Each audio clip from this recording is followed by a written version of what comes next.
Good morning. Today we will start a new topic Shigellosis or bacterial infection caused by Shigella. এই ব্যাকটেরিয়াটা একটা gram negative bacillus, এটা নিয়ে আমরা এখন পড়ব। This bacterium has four species: Shigella dysentery, Shigella flexneri, Shigella boydii and Shigella sonnei. Out of this, Shigella dysentery and flexneri are important. In India, Shigella flexneri is most common. Okay. Now, what are the clinical features of Shigella? Now, Shigellosis is basically dysentery or mane rakto amasha. It is also called bacillary dysentery. So, there is another entity called parasitic or amoebic dysentery or ciliary dysentery caused by ciliated parasite, amoebic dysentery caused by entamoeba. So, this is manifested by loose stool, abdominal cramp, mucus and blood in stool. There can be mucus or blood also. There can be fever, and in 2% cases there may be systemic manifestation like heart infection or other tissue infection because the bacteria can go to blood rarely. The route of infection is fecal-oral and flies can act as vectors. So they are mechanical vectors that can sit on the infected person's stool or the infected bacterium, and they can spread to other places.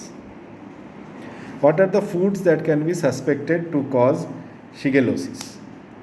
They can be chicken meat, they can be cream, they can be salads when flies sit on the salads, or the infected person makes salad with his hand which is not clean.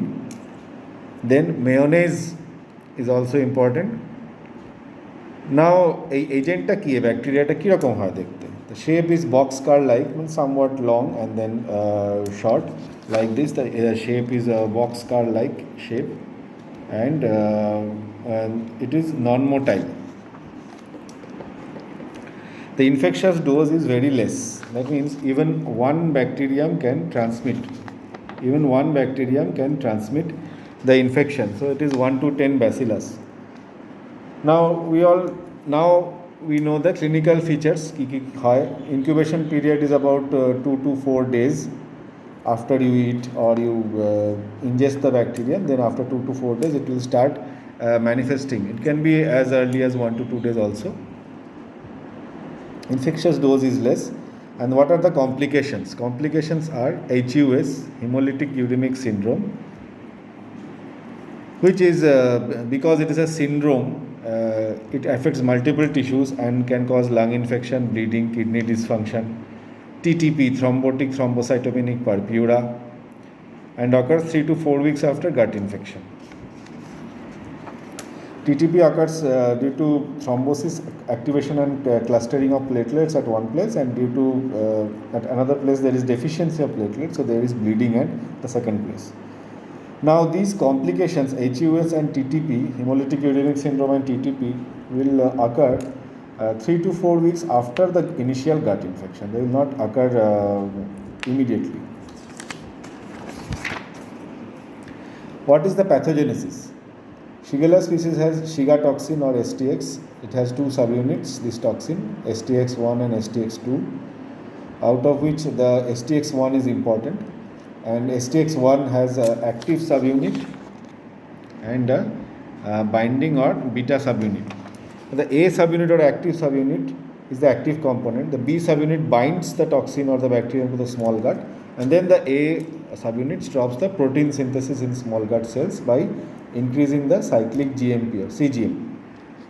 There is LPS, a lipopolysaccharide, which we also call as O antigen. It is inside all gram-negative cocci and bacilli, and almost all, and Shigella also has it.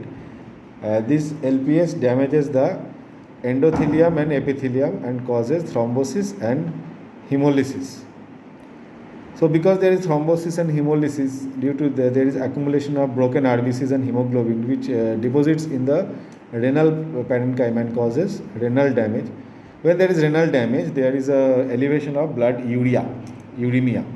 This uremia damages the lungs. So there is damage to the blood vessels, RBC, renal tissue and lungs. So there are 4 tissues that are infected, 4 organs that are involved. What is the lab diagnosis about In lab diagnosis, we take the stool and rectal swab samples and we transport them in a specific transport medium. The better transport medium used is Kerry-Blair's medium, if you know Kerry-Blair's medium. It's a semi-solid agar with a swab stick. With the swab stick, you take the stool and put it in the transport medium. Transport medium helps in the survival only and not the multiplication. Then after you receive the sample, you will do the microscopy. That means the saline and methylene blue mount, where you can find lot of WBC and very less non-motile bacilli. Bacterial count will be more in amoebic dysentery because the frequency is less, and because in Shigella dysentery, Shigella causing dysentery, the frequency of stool is more, the percentage of blood is more, stool will be alkaline, and the chances of finding large number of bacillus is less. Now regarding culture, you can culture on the XLD medium, xylose lysine deoxycholate, you will have to read it, and the DCA deoxycholate citrate agar. In XLD it produces pink colonies or EC due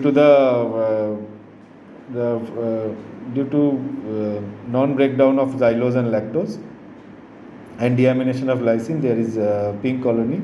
And McConkey agar, it causes pale NLF colonies are produced. And biochemically, Shigella is very inert. Means indole is positive, but except Shigella flexneri and some strains of Shigella boydii. So Shigella flexneri being the more common strain in India is indole negative, and also some strains of Shigella boydii are indole negative.